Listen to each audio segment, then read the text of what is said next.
Good evening, everybody. Have a seat. Have a seat. Get comfortable. We're glad you're here. Some faces I know, some faces are new to me, but you're all welcomed and they're all good faces, so can't go wrong. My name is Terrell Mitchell-Smith. I am the newly minted chairman of the board for Connecticut Democracy Center, and are more familiarly known as CTDC is what we call it for short.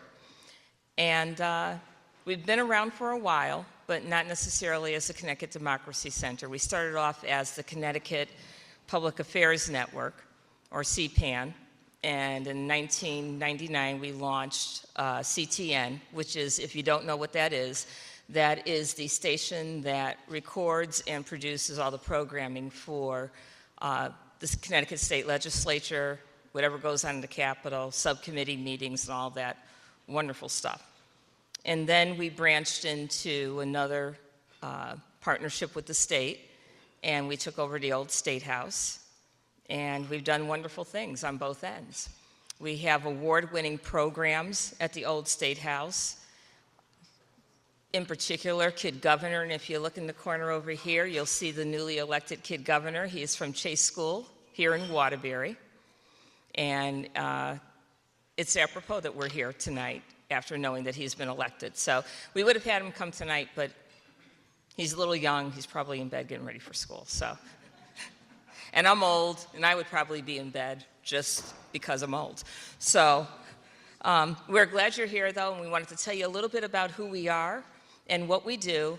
And when we became the Connecticut Democracy Center last year, if I'm not mistaken, I think we incorporated as that and changed our name to that. We did it because we wanted to branch out. We have a great foundation, an incredible foundation. Kid Governor, we have History Day, and just a little point for Kid Governor, 10,000 students registered to vote for the Kid Governor program this year. That is absolutely, Brian, Sally, congratulations to you guys. They run an excellent program, and we have so many. We have so many different programs that we run, and we touch everybody from K through 12. So we said we need to branch out and reach others. So we said, okay, let's do college, adults, and see what we can do, because we feel civics is really important. Part of civics, we treat civics as a verb. It's something that you do. It's a right that you have that we hope people understand. Not only is it a right, but how much power you have when you exercise civics. And it's community-based. It's things that we think that really come from, the best ideas come from communities that come from groups that work together. My mother always had a phrase, there are a lot of us. I was the last of 7 kids. And she always talked about collective genius. And it always worked because you sat down, you listened, you heard, and everybody didn't agree, but you did have to come to an agreement by the time you got through listening to everybody else. And it's the kind of method that you just say, it's mutual respect and it's civil. And that's part of civics. And that's the kind of thing we want to promote. And we don't want to just keep it in one place. That's why we're the Connecticut Democracy Center. So this program is called Civics on the Road. This is our second event. The first, we're starting at the bottom, we're starting with the W's. First we were in Westport, now we're in Waterbury, and we're going to move our way up. And our goal is to go around the state and let you know who we are and what we do and what our goals are and what our mission is. And I want to thank so many of our board members for being here. And we run the gamut. We're a very diverse group. And I always like to tell this story. Deidre, who is sitting right here, we were having a meeting one time, and she said, we're talking about what we want to do to recruit new board members and things like that. And she said, well, can we get young people? And we were like, what? What's wrong with us? And then we looked around the room, we're like, yeah, we are pretty old, average-wise. So we did. We went out and recruited young people. So now we have people like James Turner, who is on our board. And we have a lot of good people. We have a lot of good people working. And, you know, just the breadth of talent that we have. We have Alice, who's been handling, you know, head of finance. We've got investments going. Who else do we have? Anita and I, we do communications, you know. So everybody does a little bit of everything. And then we have Jonathan, who's going to be our featured speaker this evening, who is kind of like a Renaissance man. He writes books. Do you sing and do you do artwork too, Jonathan? He does it all. He does it all. And so he's going to kind of, and he's a professor. So he teaches at Southern, and where else have you taught, Jonathan? In Gateway. So he's done a lot. And we think that he can put what we want to do and where we want to go into perspective. So not to drag out the evening, we'll get to the highlight, and I'm going to introduce Jonathan. Jonathan Wharton, come on up. And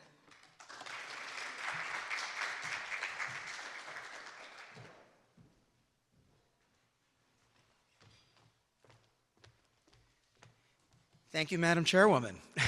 I appreciate it. And I'm grateful for this opportunity. You know, for me, it's rare that, you know, people, even my own students, are even interested in state and local government. It's unfortunate because so many of my students, and I think we know this in general, are aware of how government operates, not even so much at the federal level, but even at the state and local level. And this is critical, obviously, in light of Connecticut's roots, since really this is obviously the place that devised up the fundamental orders. And God knows I'm always repeating this in my class, and they will never forget that it wasn't about allegiance to the king or to God, but to the sovereignty and to the people, and that's where power derives. And so for even many of us who grew up here, it's still not being taught or reinforced here, and it's unfortunate. So for me, I'm glad to be helping to play a role, not only in the classroom, but even here on the board. And so I'm glad to be a part of this even this evening. I'll assume, by the way, the next W will probably be my hometown, West Hartford.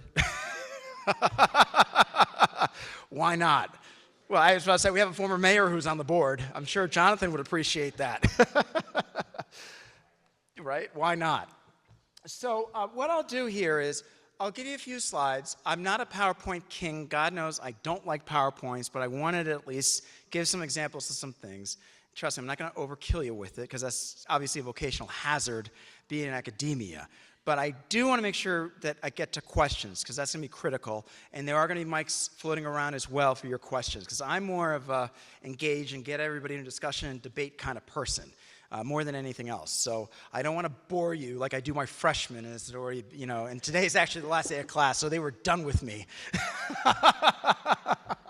So I'll give you at least some ideas to kind of chew on and discuss about for this evening. In light of everything that's going on, not just so much in Connecticut, but obviously what's going on even domestically, and certainly for what's going to be taking place in Washington. By the way, I kind of like my PowerPoint. I like how I kind of played on a point on purpose with the Civics on the road, like we're behind the wheel here. Right? So let me give you a little bit about my background so you can understand a little bit my perspective of where I'm coming from. Because many people might just assume that, you know, oh, well, yeah, he teaches state and local government, so he's got to know this maybe more from the textbook style. I'm actually very proud of being one of the few who actually is a practitioner of this. You know, I worked at all levels of government even before I went into the classroom. You know, I initially started out working as a congressional aide for both sides of the aisle. I know, don't throw, you know, eggs and tomatoes at me, because God knows my students are like, oh my God, you're a dinosaur. Who would ever work for both sides? And my students are like, you know, how's that even possible? It's not these days. It's just not, even on Capitol Hill. I mean, I've been shocked whenever I go down to Washington, I catch up with friends, and they're like, yeah, we don't ride the elevators with the Democrats, or we're not going to ride the subway with the Republicans. And I'm like, oh my God, is this high school? It's gotten like that now. It has gotten like that. That is really frustrating to me. It's unfortunate. But I'm fortunate that I've worked for both sides of the aisle for 6 years. And I really want to stress this. I had the opportunity to be a doctoral fellow at the National Black Caucus of State Legislators. And so they're kind of an arm shoot. Oh, that's right. You probably remember. I didn't even think about that. It's a former rep. God, of course. Of course you remember. You knew. Oh, there you go. I love it. I love it. So thankfully, I had that experience working directly with lawmakers. And you know those conventions that they have where they discuss out resolutions and proposals. So I had that hands-on experience directly working with the lawmakers coming from a variety of different backgrounds and certainly states. And so for me, I've always been intrigued by intergovernmental relations for that reason. And so I did that for a couple of years with the fellowship, and then they brought me on as a consultant to help out with their conferences for a few years. That was a great little gig to have as a graduate student, because I did go to Howard initially for history, but I returned back for political science for my PhD, and I did go to Rutgers in between for history. So I've always been kind of interested in seeing the dimensions there in Washington. And so speaking of Rutgers, at least in New Jersey, after I graduated, and even when I was there a bit, I also served as a fellow through the Eagleton Institute of Politics, where I had the opportunity to work for an agency called OLS, the Office of Legislative Services. Now, we in Connecticut have it. It's the twisted sister, the Office of Legislative Research. It's the same thing. It's a nonpartisan wing, nonpartisan agency that's doing the bill drafting, the resolution drafting. And so for me, I had that exposure for a couple of years working in Trenton. So for me, I've always been fascinated, just as a practitioner, not even so much as an academic or as an author, just more as a practitioner, getting in the weeds on what is taking place and how this process works and how it functions and operates. So yes, I teach my state and local government. They have fixed me lately doing more US government classes, which is really annoying me because God knows I don't like talking about Washington in the current state of things. But I've been sucked into that with teaching freshman sections since nobody wants to teach freshmen. So fine, I'll battle it out with them as we talk about, even government politics in DC. But for me, this has been a big aspect of who I am and my background. Paul, am I getting it? Oh, there we go, okay. So this is interesting timing to have this talk because I don't know if you all saw this article that came out this week from the Washington Post about Waterbury. It was an awesome piece that was discussing why more voters have been leaning towards Trump in Waterbury, and even in Naugatuck Valley in general. But this is no secret. The authors kind of cracked me out because they were kind of stunned that here we are, big blue state, supposedly, arguably, and God knows I always remind people, don't forget the majority of your local mayors and first selectmen are Republicans. All right, as much as everybody says we're blue, blue, blue, blue, there are different levels of what blue we are here and which town we're in.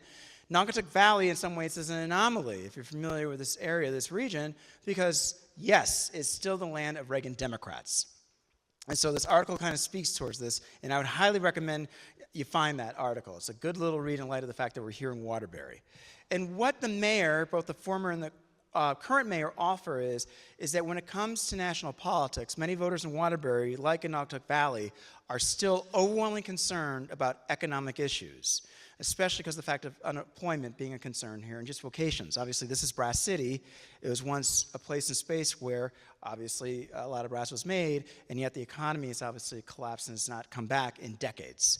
So this article kind of touches on that and how somebody like Trump comes along and emphasizes opportunity. And so this is interesting in light of what's gone on in the Valley for the last couple generations. Then I'm going to be speaking a little bit more towards this. My class and I were debating about this morning, as a matter of fact. California, being California, Daniela, forgive me, has for years, even when Trump was president, trying to find a way to stratify what to do about Washington and even the Trump presidency. And so even right now, they're discussing and debating about having a way to do Trump-proof approaches to deal with the incoming administration. In years past, when Trump was president, they filed nearly 122 lawsuits against the federal government, and particularly the Trump administration. Okay? And so they spent well over $40 million on that. In an effort to be ready for this, they're trying to pass legislation to have a fund for $25 million for the incoming administration. So this is an interesting approach in terms of a response to what we could see at the state level. And certainly you know this, being involved as a lawmaker. As well as a lawmaker, you know this. It's not unusual that some states will take on or consider what approaches there are and what could be done in response to what's going on in Washington. So that's kind of the example we'll certainly discuss tonight. So what is this? Well, this is textbook case example of what they call intergovernmental relations. Few Americans really understand and respect this, and God knows I'm emphasizing this with all the classes I teach, especially at the state and local level, that yes, there is the federal government. Yes, it's the national central government. But we also have some unique aspects beyond federalism that exist. States clearly have the possibility of state rights, which you'll hear so often, especially with court cases. Local level government, of course, there's home rule. God knows you hear about this all the time in Connecticut. God forbid, don't touch education or housing issues because it's home rule. Technically, it's Dillon's rule as well because of the prior judge emphasizing that for a local government to have power and control, it's got to come from the state government. But no matter which way you call it, and remember, we don't have county government in Connecticut. So, because obviously we love our little local home rule so much, since we did away with it in the late 1950s. But I did put county down there because I don't want to exclude it, because there's some states where the counties are very strong. I'm looking at LA again for that, because obviously in California it's all about county government, all right? So I want you to consider this as it relates to intergovernmental relations, because that's essentially what this is what will be, kind of what I'm going to be offering, what's going to happen in the future here with some of these topics, just as a refresher. Oh, I got it. Okay. So, not ready for the cakes yet. Oh, Paul, I'll get the hang of this.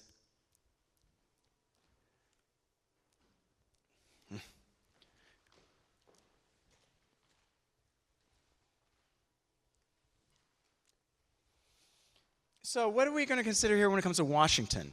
Well, certainly you've been reading and hearing a lot in the press what's taking place here. With the incoming White House, the return of Donald Trump to the White House, and certainly with the administration, and certainly the picks that he's considering, along with the Senate, because remember they had to go through the confirmation process, it's going to be a shared entity in the sense of control and power. Now, technically, the textbook case is what they call, unified government. God knows I love my fellow political scientists using these terms and making it sound like it's absolute, and it's exactly this. But keep in mind that it's very narrow among the Republicans, okay? Remember, we're dealing with only 5 seats difference in the House. And 3 of those 5 are appointees that are going to be part of the Trump administration, potentially. So special elections now to replace and to deal with that. So the Republicans are quite out of the woods there in Congress. And for the Senate, remember, it's only 3 differences. So it's gotten very close. Certainly it's a unified government in the sense of, yes, Republican majority, but keep in mind that there's still going to be internal divisions, as is naturally the case with Congress. As a former congressional aide, I can tell you, you all might assume, oh, well, they're all Democrats, they get along. Oh, they're all Republicans, they get, no. There's a lot of politics, there's a lot of personalities, there's a lot of egos, there's a lot of agenda setting, and there will be classic disagreement. So you can't just assume that because there's a D or an R behind the name, one way or the other, they're going to be, getting along. Now, if anything, there'll be a lot of division, and we've known this already within the caucuses of each chamber. So it's one thing within the caucus, it's quite another within the chamber. And even amongst the chambers, there's a lot of natural disagreement. So do keep that in mind, even if it is a unified government. Then the final thing here is the Supreme Court. This is going to be critical, because there's going to be a lot of court cases coming down the pike. There already have been, as I said, even the example of California. So where and how the Supreme Court justices will land will be important to consider, but I would emphasize pay special attention to your appellate courts, because even before it goes to the Supreme Court, it's got to go through that first. That's critical for precedent's sake.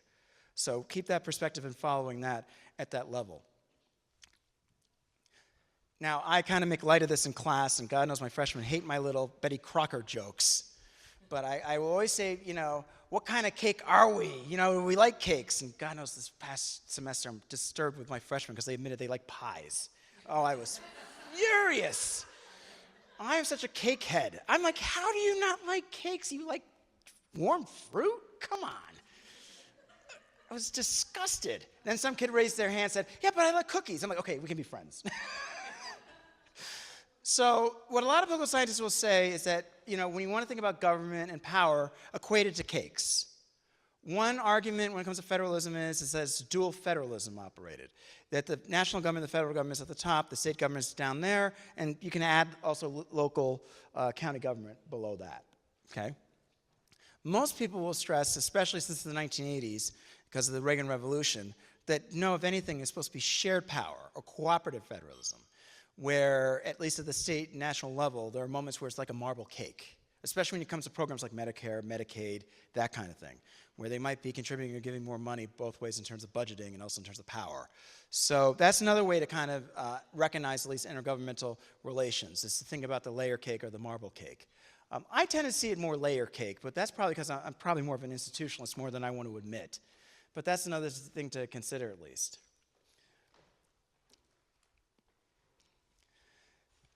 Now, in response to what could be taking place with Congress and even how the courts might resolve what to do with the Trump administration, keep this in mind. So many of my colleagues, not just in political science, but my friends and neighbors, are all having meltdowns about what's going on in Washington. I get it. But also respect the fact, going back about intergovernmental relations, what the states and local government can do. There are some approaches to kind of deal with Washington, whether it was Trump or not. At the state and local level, they're constantly battling it out already with the federal government. And so what can governors do? We already know this. They can issue letters, demands, agreements, lawsuits. I mean, do I have to bring up what happened with COVID? I mean, some governors obviously responded one way, another governor operated another, and then some said, well, we're going to issue letters and say, hey, this is how we should respond to a public health crisis. I mean, I don't know if you followed what happened in Rhode Island during COVID, but the governor there said, if you're not from Rhode Island, you're not welcomed here. And you guys might remember this. They had state troopers there at 95. And I was like, ooh, this is pretty cool. I wonder what happened with my Connecticut tags going in now. Right? So, don't forget that the governors and even at the state level, there's some things which they'll do and they'll test. I'm not saying it works, but there are some powers in which they will try and test the waters with. So I brought the example of California and its 120-something lawsuits back in 2016 to 2020 when that took place when Trump was president. And as I said, they're trying to deal with this $25 million budget fund. Executive officials also can issue regulations and challenges and all kinds of policies too. So I don't want to ignore that. That's critical for this. The big thing we'll see though, and you all already know this, is going to be the attorneys general, at least, coming from the states. They could easily enter in agreements and memos and letters and also have their demands and press lawsuits. And that's the big thing. We're expecting probably an uptick if anything, of lawsuits, especially coming from the states. And lawmakers, of course, this is my favorite thing in the world. God knows I was talking about this in class on Tuesday. They love hearings. They live for workshops and discussions. Anything to highlight and bring attention to the issue. And you know this will be happening. It's already been happening, but we're going to be seeing more of this among state lawmakers. So don't ignore that.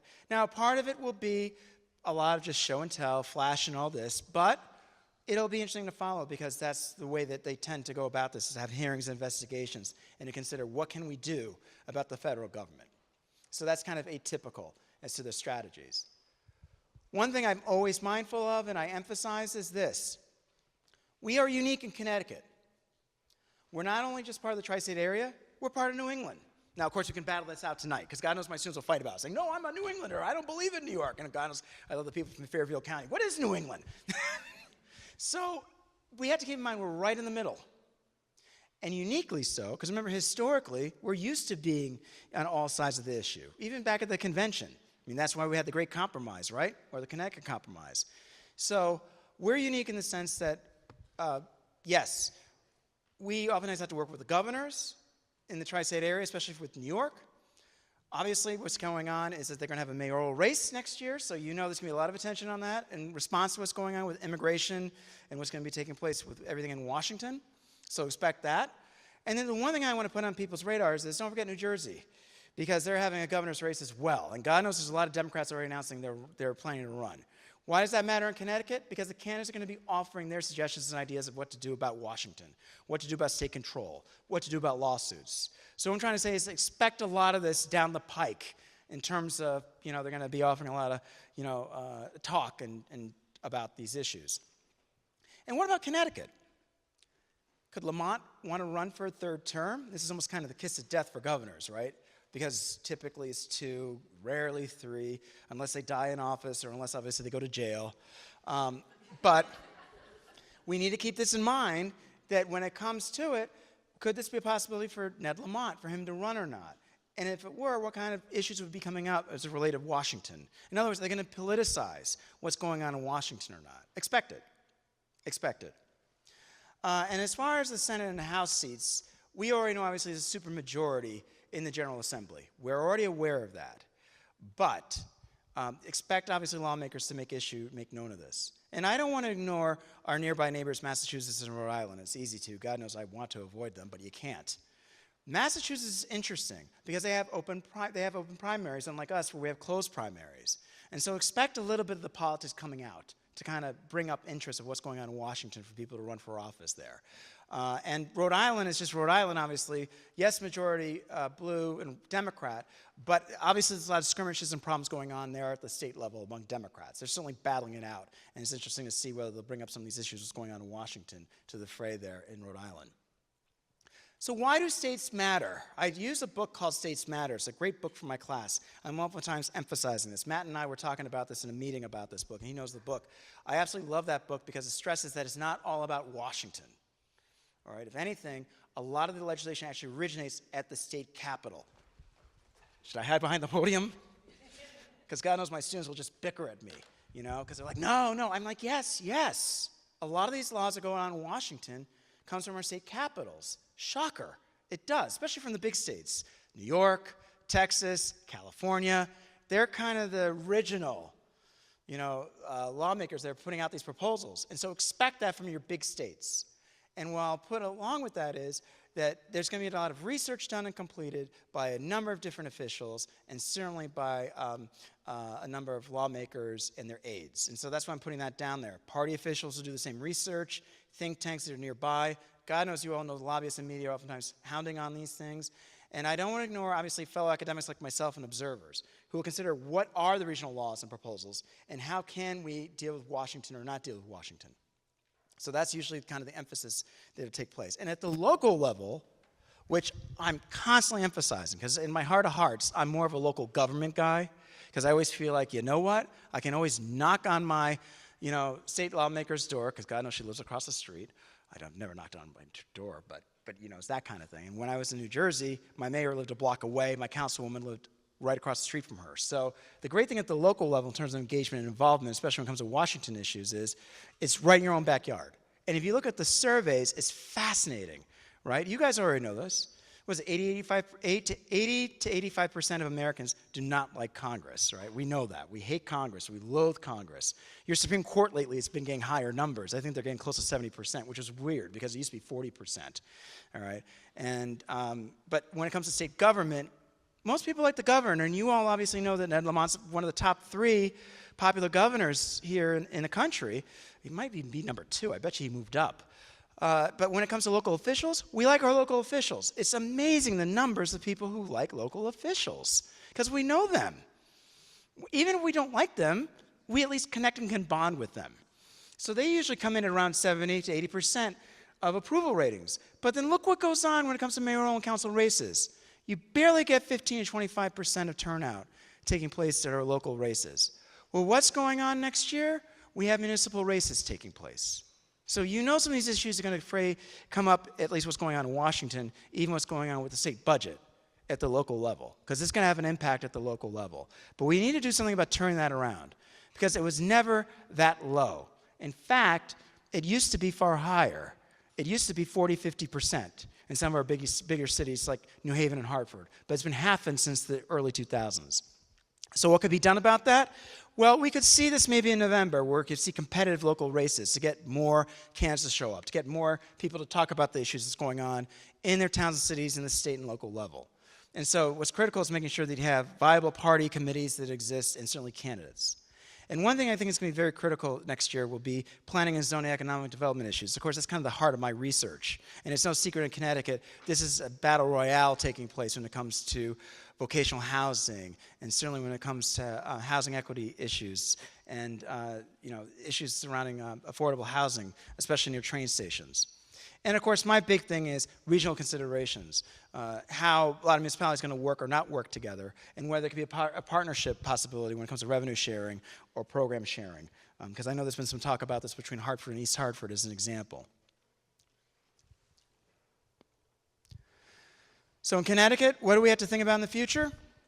Well, we can't rely so much on COVID funding the way we used to, because obviously there's nothing left. And if anything, we're going to get less federal funding from Washington. We should expect that, not just for us, but the states in general.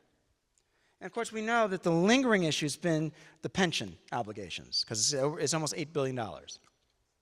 And certainly, don't forget, a lot of public contract employees are going to be up for negotiations next year.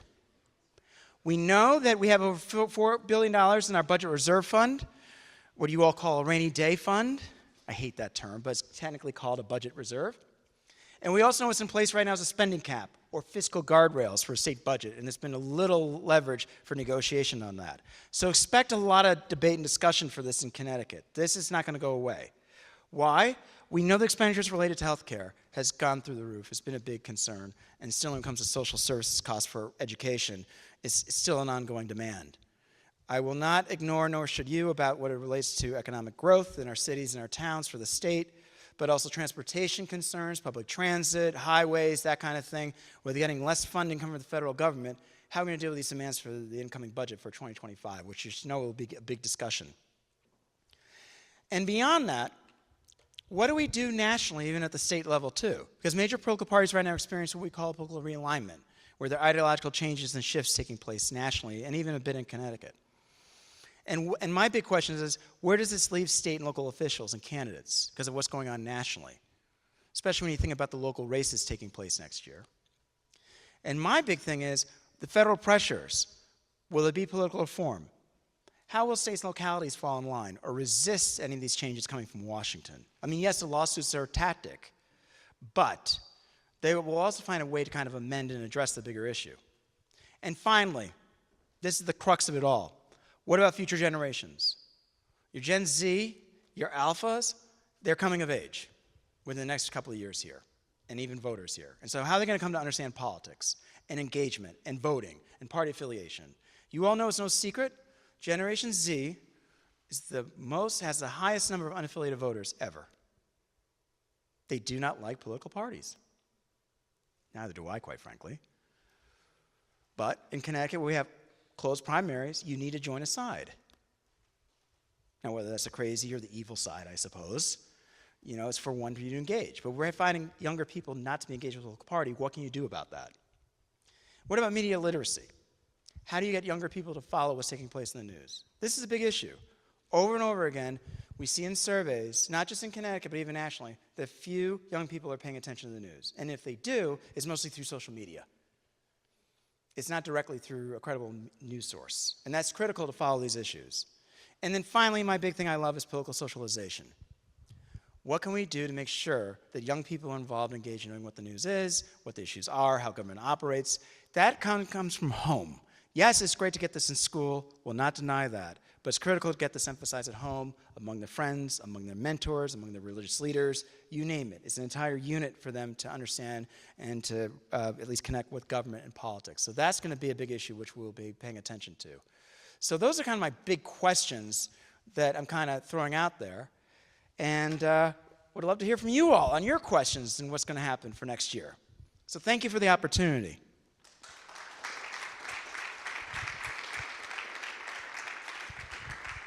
Thank you. Oh, we got a question. Oh, Madam Chair. I love it. Thank you.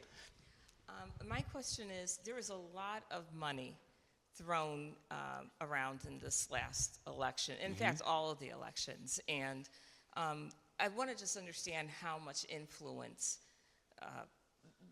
wealthy people, people who are like Elon Musk and others, not just one or two, but have over elections. I mean, because it's one vote for each person. Right. So what is the importance of millions and billions of dollars being thrown around? It's critical, and it's my biggest pet peeve. You're getting right there, campaign finance reform. And of course, in light of the Citizens United case versus FEC, it's now allowable because donations are considered free speech. And so there's really no limitation when it comes to soft money, money that goes unregulated, and obviously some of the special PACs that are created to go along with that. Super PACs, at least, they can establish these education initiatives or ads and whatever, and yes, big donors. A lot of this goes unregulated. Until Washington, and specifically Congress, deals with the loopholes of the court case, nothing's going to be done. My class and I were debating about this actually 2 weeks ago. What was it that we saw in the 1990s and early 2000s that allowed for the Bipartisan Campaign Finance Reform Act to pass? What was it then that we're lacking now? It was a resolve among American voters who were determined, and they made their voices heard directly to Washington, saying we need to get this thing passed. And both parties recognized that, and there became a sea change. Thankfully, I worked on Capitol Hill when that happened. I'm grateful that I did, because I was struck by it. We all were as congressional aides that, oh my God, both sides of the aisle agree on something, and the constituents are now responding, and they're testifying, and they're protesting, and they're demonstrating. And so when you get something like that going, watch out. Vincent Hutchings calls it the sleeping giant principle. Get one big issue to get some kind of resolve and get lawmakers and constituents involved. It wakes up an entire idea. So until we see that issue become a big, it's not going to happen. I don't see the lawmakers doing it from the other side, unless they're together and really the constituents emphasize it. My biggest pet peeve of Washington, though. Oh, Anita, please. What would it take for Connecticut to become an open primary state? Ooh. Is it an easy question? No, that's a good question. Okay, good, okay. Actually, it's interesting because my Tuesday night class, I teach Connecticut politics, my graduate class, and we were discussing this for like the last half hour because to my point about younger voters not being affiliated with a political party, they were obsessed about this. They read John Permont's book, I'm sure you all know it, El Grasso, and they were reading the last chapters about this, about how the political parties have become so divided and what do we do about these open primaries thing, and it came out with that. What's required, and a lot of my students tend to forget this, is both political parties have to be in agreement to say, we're going to allow Connecticut to be an open primary. All right, and so the parties have to be in agreement to do this in the first place, to provide for that reform. Same thing with whether to end the convention system or not, because we're only 1 out of 9 states to do a convention. You all know that. It's kind of a bygone era to do the endorsement and have a convention at the casinos or your convention center in Hartford. I mean, we are throwbacks. We love our land of steady habits. It's great and nice, but these kind of reforms rarely can be done. I'll give credit, though. The Democrats have been talking about it in the last year or two. I'm kind of like, oh, this is interesting to consider open primaries. But then the Republicans have to be on the same page, too. And, I was a party official for the state party for a couple of years, and I emphasized this at the dinners. Some people were interested. Most people, it fell silent. And they reminded me, yeah, but the Democrats have to be on board with it. So they're going to be pointing fingers. Who's going to be the one to, If everybody had in their focus that we have to get young people to vote, and if our young people are telling us that this is how this needs to be presented to us, if we were all on the same page about voting, making sure that young people understand and vote, could that be the strategy? It could be a start. But remember, young voters, I hate saying this, they're not a reliable base to rely on because they don't show up. And beyond the fact that they might not have the party affiliation, they generally don't show up in a general election unless it's even a national election. Even when they do, that's like 40% of the time. And in local races, you're lucky to get like 10, 15%. So the other thing we need to consider, and I should emphasize this, is one of the reasons why Connecticut still has a closed primary system is they want party loyalty. They want to assure, especially your party activists and your officials, that you remain tethered to that political party, and they want to rely on that base every time. So the notion to open up the walls now, open up the door to having more people, is a concern for a lot of local officials, and so they don't want that. And so that has been a big issue that I hear constantly with party officials, is that to do that would be problematic. Good example, look at Massachusetts. They have open primaries, but they barely have a little over 30% of Democrats that register the party, and the Republicans are only 8, 9%. Whereas we're more than double, almost double that in Connecticut. So that's the thing, is that you'll lose people because they'll be unaffiliated. And so they will participate in open primaries, but they won't have that party affiliation. It won't grow up, but they'll participate. And don't forget, in our cities, it's overwhelmingly, in many cities, not all, but many, one-party domination. So, the primary is the election for local races. That's something I'm always emphasizing, Anita, always. And that's why I say participate in these primaries as best as you can, especially when it's one party. You need a challenge. You need candidates. We call it democracy. I don't know what you all call it. When it's one party and one candidate and that's it, I don't know what you all want to call that. It's not an election to me. Who else? You had a question, right? You got it. Oh, there was one. Oh, I'm sorry. Oh, you got it. Yep. Sorry. So you touched on social media and how younger generations, that's really the only way they're getting their news, which is so polarizing. And once you click on one thing, your algorithm just keeps showing you more and more and more. Yep. And darker and more twisted news. How do you see that ever changing or shaping younger minds to not be so polarized in their future views? It is a difficult challenge, especially for me, even personally in the classroom, because I'm trying to get them to turn that around and for them to be the ones to be the first ones to read the actual articles or pay attention to the actual media as opposed to getting filtered from uncle or auntie who posted something on Facebook or the friends who did something on TikTok. And I will tell you right now, I'm probably way too much of a political romantic.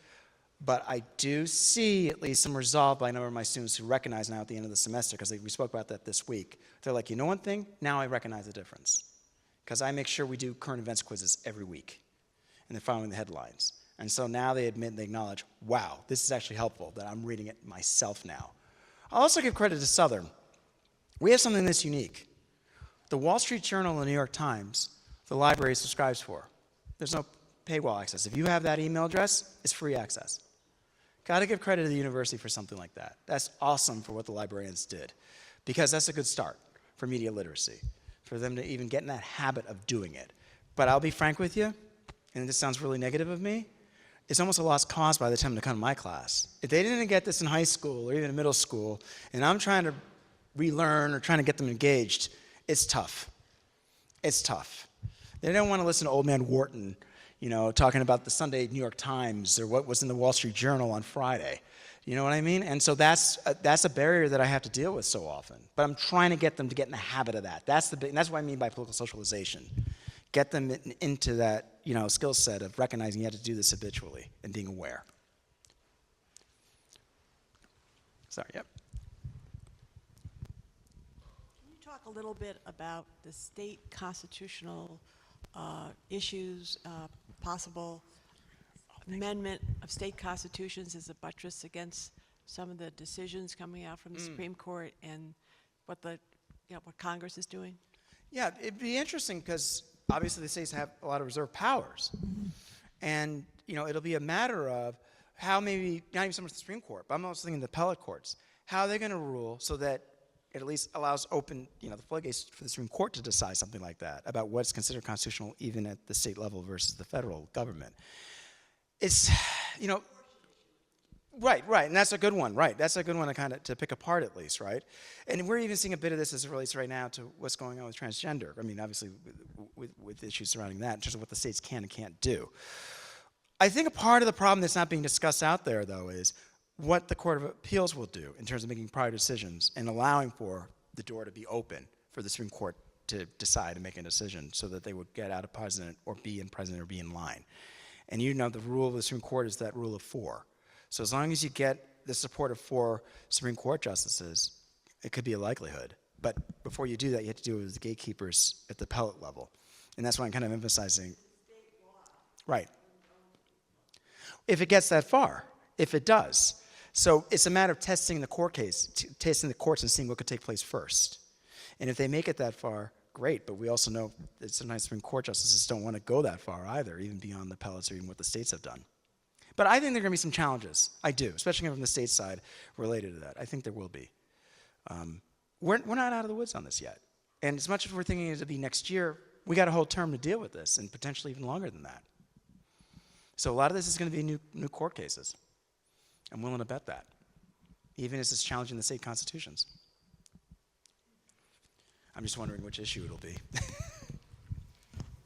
I feel like I have to defend young people a little bit. It's, you know, access to voting is really difficult in the country. Even adults who have more flexible jobs don't vote, right? So Yes. I'm curious on the state side and the local election level, what are some ways that they're decreasing those barriers to just voting, period? Yes. I feel like, you know, when our young people are going to hundreds of thousands of debt to go to college and improve their lives, most of college students are food insecure and, you know, are just unhoused, homeless.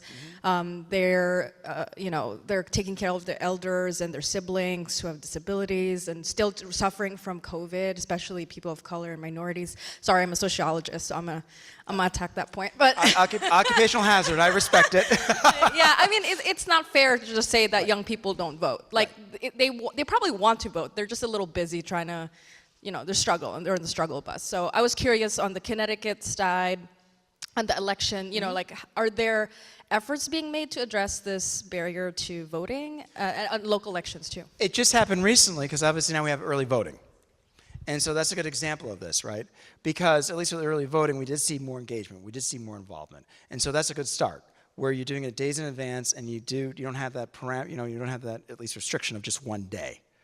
One thing that's been discussed in the past, and I don't know if it'll come up at the Capitol, but God knows they do this in New Jersey, making it a holiday. all right, especially for public employees. Because God knows in New Jersey, they did this in Hudson County. Of course, Hudson County, you're familiar with Hudson County, you know the place like Hoboken, Jersey City, is obviously a machine-run county. Of course, as a county employee, they took the day off, and I was a county employee, and I showed up. And if you didn't, trust me, the bosses knew. They kept tally. They're very old school in Hudson County, all right, especially in a place like Union City and Jersey City, because it might affect the outcome of your job as a county employee. So that's a good start, considering a holiday, in addition to early voting. And I think one thing to get in terms of considering young people is, I'm going to go back to this over and over again, is for young people to at least be aware and be alert to a lot of these things and why it's so critical, why it's so important at the local level, and reinforce this obviously in the classroom. And saying that as part of the curricula standards, even for something like, I don't know, let's say something like 9th to 12th grade, this is going to be part of the curricula, and why, even for local government, we should participate. Danielle, I was kind of intrigued, I'm sure you all were, what happened last year in Hartford. There were 12, 14 candidates for mayor? I couldn't keep track. I called up a couple of my friends from Hartford, like, you running for mayor too? Like, who is? It's like everybody and their mother's running for mayor, right? I could not keep track. And yet, we had all the candidates there, you had all this potential, different cross sections for just the Democratic ticket, and yet only 14% showed up. It was shocking. So even when you have all these candidates and you think, oh, more young people will do it more, that's tough. So I think getting more candidates coming from the political parties would be very helpful so that, you can say, look, we have all these candidates, here's your consideration, as opposed to the usual 1 or 2 candidates tops. So I'm going to go back to my old playbook of what political scientists will say is having a viable or more competitive local race can get more people to show up, and to emphasize that. Because that can at least do it, but it is difficult for those under 30. I will not, unless it's some one burning issue. But then I have my moments like what took place in Fairfield. I don't know if you all followed that race. That was so interesting, because it was a nail-biter for the selectmen's race last year, and yet what ended up happening was that all these kids from Fairfield University showed up because they were concerned about that one big issue, housing, where they lived around the beach, and how there was issues surrounding that, and the neighbors were very upset with them left and right. If you know about Fairfield Beach, God knows I'm always dog sitting down there, and it's like just typical provincial politics. They don't like this neighbor, they don't like the neighbor, I don't like young people, there are too many people in this house. It's the usual NIMBYism. And so a lot of young people from Fairfield University showed up, and all the pollsters, even locally, were shocked. Like, what is going on with all these college students showing up? You get one big issue doing it, they will be there. And I always pick on the city I lived in for years, was in Hoboken, and the candidate who won was an upset, won by 153 votes. Why? My school that I taught at the Stevens Institute of Technology had over 600 students showing up. What were they concerned about? Little issues around the block, around the fraternity houses and sorority houses, and how the mayor was trying to challenge them on housing issues. It was quite interesting. And as a matter of fact, we purposely had a poll located in the engineering building so the students would show up, and they did. So I would say get one big burning issue, get a polling location going, get them engaged following the issues. It kind of make it as local and as provincial as possible for them to recognize why these issues are so important. So I think you do see moments where they can turn up. They can. I'm always hopeful that they can, right? But one big issue can do it. Hope that helps. Yes, sir. Jonathan, can you talk a little bit about the national popular vote interstate compact situation? Does the Electoral College, does it have a future? Do you know I get this every year when I teach U.S. government? Every year I get this about the Electoral College and what can be done about it. You all do know that there's always been a bill introduced to Congress every year. There's some lawmaker in Congress who's always pushing this. It doesn't go anywhere. It just doesn't. Congress is talking about it, they debate it, they get the resolutions out. You know what is part of it is? The party leaders, the party officials. They don't want to see it done away with. For them, it's a unique instrument that could be beneficial for both parties. So I don't see that going anywhere, Mike. I got to be fair with you. I don't. I would love for it to be changed and amended. I mean, we can go back to what took place, obviously. What was it, 1920, if I remember correctly, when they did end it for the Senate, because the Senate used to be through the Electoral College. That was a good start. But I just don't genuinely see it, going anywhere, even though it's been introduced in Congress every dang on year. And I'm putting it on the parties. They both hate each other, but they love that issue, and they say no.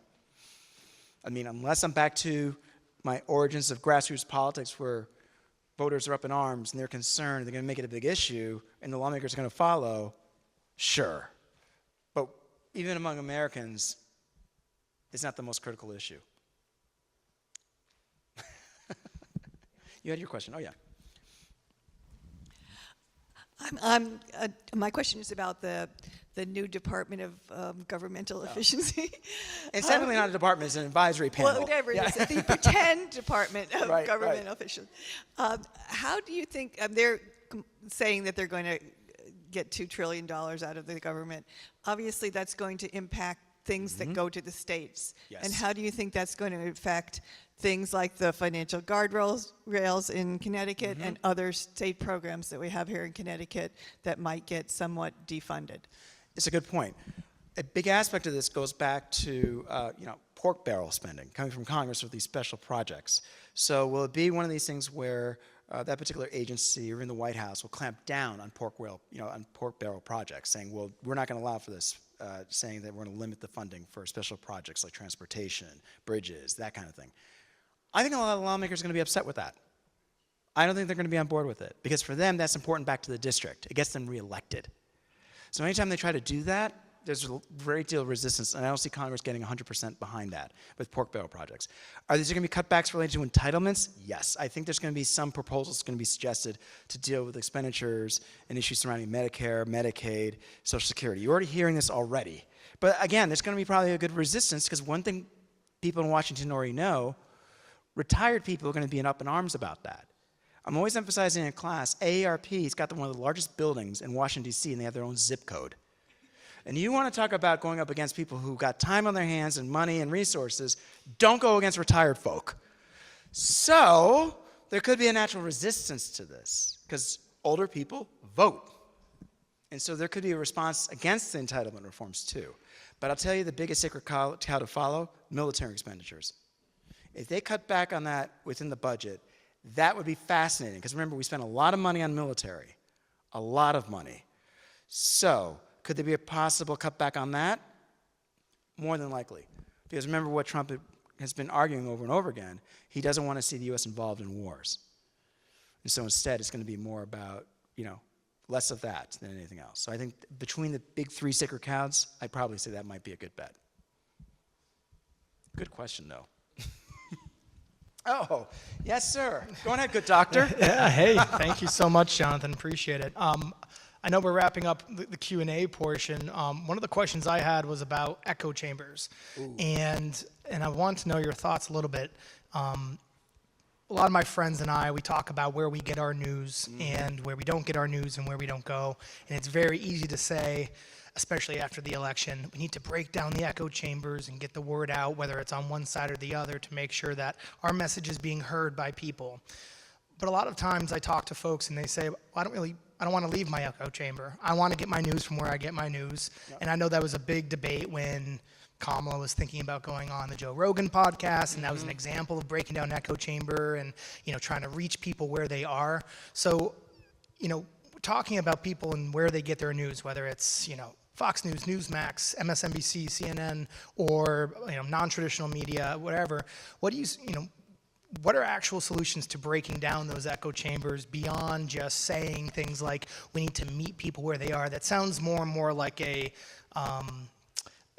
cliche now than anything. I don't really know what it means to, we got to meet people where they are outside of their echo chambers. Like, how do we actually get in front of the right people? Yeah, this is an issue I'm constantly battling, and not even so much in my classroom, but even with colleagues at Southern. And not just even so much in my political science department. We have a journalism department. And we're constantly talking about this because a couple of them have written, actually they were editors for the Connecticut Post and a couple of the Valley newspapers. And one actually for the Hartford Courant, has been a columnist for years. And so we're constantly talking about this with print media. But the problem is that so many students and younger people don't read print media, even online. And so one of the things you have to consider is it one of these things where you have to kind of educate or retrain people to consider, as you said, all these different sources? Because obviously print media is kind of going by the wayside for younger people. I don't want to ignore, by the way, cable news, because that's definitely going by the wayside for younger people and just Americans in general. A lot of people are fed up with cable news. But you know what's interesting? We still tend to listen to a lot of evening news. It's interesting. I've been kind of obsessed with this, and I want to find data for this. Apparently, even among young people, there's still an interest every once in a while to listen to the podcasts of the evening news from NBC, CBS, even if it's going to be replayed again on podcasts, or even NPR, or something like this. And so that's interesting that that still lingers, because at least with podcasts and the replaying of it online, that's still out there lingering when it comes to broadcast news that way. So that could be a good starting point. I would also emphasize this, which I'm kind of hopeful of, is also newswire services. That gets overlooked. You know, your AP News, Reuters, Millhouse, among others. You know, there are others that actually be very helpful, just make it very neutral. I mean, God knows I'm always praying for AM News to make a comeback. God knows I still miss 880, but that's just me. I know nobody listens to 880. I know I'm an old man here. And 1010's not doing it for me. But I would say go that way. You know, pay attention. I think the podcast is a unique thing because if the local news stations are doing it and the national news stations are doing it, why can't that be done as well, where the shows are recast and you can play it at any time and you can pay attention to it? That's a very good start. But we have to get back into that relearning and educating for so many people to recognize why that's so critical. And unfortunately, a lot of people don't recognize the difference between an editorial and hard-hitting news analysis, where the Wall Street Journal's done a huge piece that's going on for pages and pages. Why? Because it's going on for pages and pages. You know, it's like a 3,000 word count, and nobody's got time for that. You know, they'd rather have a 20-second soundbite on TikTok to know what's going on for the news, as opposed to reading pages and pages of what something like the Wall Street Journal's done, or my favorite 60 Minutes. Who's going to sit down in front of something like that for, you know, 10 minutes on a segment that could be really critical? And God knows nobody's really paying attention to the NewsHour. I love my PBS NewsHour, but that's just me. And again, we're not getting that either. It'd be great to get some kind of way to get that going, and I think podcasts are really good ways of starting that. But great question. Media literacy is my boof. It always gets at me. Last one? Last question? Great. Is there any, I'm a elementary teacher. Oh, God bless you. What grade? 5th grade. Oh. One of my students is part of the new kid governor. Oh, hey, all right. Oh, that's great. Yeah. Good. And so just being in the K through 12 world, my background is also in education policy. Is there any pressure coming from the institutes of higher ed in Connecticut on the K through 12 level to say, hey, we need more civics, focus on civics in that K through 12 system? Because like you said, yeah, by the time they come to Southern, they might not even be taking your class, right? I'm sure it's not compulsory to take your class, right? Because some students AP out, so they don't need to. Right, they're just like, we're done. Yep. And so I find it very concerning that we've really pushed social studies, history, and civics to the wayside throughout the past couple of decades, and even science. And now we had to make sure that we integrated science more into our school systems with, you know, the push for STEM and careers. Is there any pressure coming down, like, you know, when kids are graduating high school and they're saying, hey, they're not placing into the math class, they're not placing into college level English? Is there any pressure coming down from the colleges to say, hey, kids are coming in and they don't know basic history? Right, or even the fact that we have 2 chambers, you know, that even exists in the General Assembly, let alone in Congress. I'm still battling. My kids know. Thank God. Because God knows my freshmen, they still think that the Supreme Court is a chamber. And I'm like, oh, God, guys, we went over this Virginia plan, New Jersey plan. Come on, and who was the one that negotiated? New York? No, Connecticut. You know, hello. I will say this. It's interesting. New York does the Regents exam, as you know. They require it, right? And it's funny, I had this whole dinner conversation with a bunch of New Yorkers on Tuesday about that. In Connecticut, obviously, it's not as emphasized. And you know what struck me the most was, when I was living in New Jersey, I found out in some school districts directly, because I was involved with this voting project in Newark, and I was disturbed to find out because they were taken over by the state. The state did not require any discussion around civics or government at all. That really hurt my feelings, right? So here I am coming in as a graduate student, because I was on an Annenberg grant to measure and follow who these students would potentially vote for mayor. We had the mayoral candidates there. This was back when Cory Booker was my councilman. I don't know if you guys know who he is. He's the U.S. Senator. He's my councilman, the mayor of right? And that was my dissertation topic, was voting and engaging in a place like Newark. And so what I had to find out firsthand was they don't teach it. for districts that are taken over by the state. Well, do you know how many cities in New Jersey are taken over by the state? Atlantic City, Newark, Jersey City was for years. It's the big cities. So it's interesting that at the local level you might not think this. The states don't even think in a place like New Jersey where this is necessary. I started doing additional research. I found out the institute where I got the funding from, they conducted a study maybe 10 years prior. And do you know only 1 out of 4 school districts have anything related to civics or even the Constitution in their course requirement? That was amazing to me, even in the suburbs. So unless there's like a real challenge coming from school boards and teachers and PTAs saying, we need this already to begin with, and by the way, I'm not even saying so much high school, I'm with you. Start this off in middle school, do it in elementary school. But I think unless it's coming from the parents, it's coming from the teachers, you know, for us at least, when it comes to with higher ed, it's a difficult one because I got to say, you're assuming that we even have classes like state and local government in universities. We generally don't. I'm kind of an anomaly because, first off, state and local government is not really taught at a lot of universities. It's always about national government. It's always about statistics. It's always about constitutional law. I'm kind of a freak because few states have state and local government curricula, even at public universities. California, they got like 10 of me in each university, all right? And I'm kind of the weirdo, the one person at my school doing it. So if I'm having that already at the public university, imagine what's going on even within higher ed around Connecticut where it's barely being taught and enforced. So I think it'd be great if that could be kind of emphasized in doing kind of what other states are trying to do to tackle this issue. But I think New York is an interesting one with the Regents exam as an example of what's preparing them before they get to college. Yeah, but good question. Bingo. I was about to say, I know somebody's going to make a great pitch for that. So who's going to close this up and discuss? You are, right? Yeah, that's what I thought. Thank you all. Appreciate it. She set you right up. She sure did. Anita and I have known each other forever, so it's kind of like we just lob balls at each other, and it's like, okay, somebody will pick it up. One of us will. But I really do want to thank Jonathan. It was such an extensive. And I want to thank everybody here who had such great questions, because one of the things that we want to do as the Connecticut Democracy Center is we want to cross that bridge. We want to, you know, we always hear, or I've always heard, that teachers are overwhelmed and they're not looking to add any more to the curriculum, any more to what they have to put in their day. So I don't know how much freedom teachers have to say, and maybe you can tell me, you know, we want to teach physics or geography even.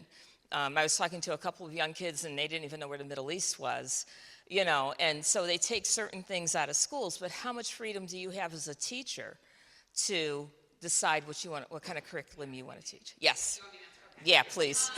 None of us are in your spot, so. I think if it's important to the teacher, I'll be really honest, I think if it's important to the teacher, they're going to teach it, right? I don't sacrifice, so I taught 3rd grade last year, so I taught all content.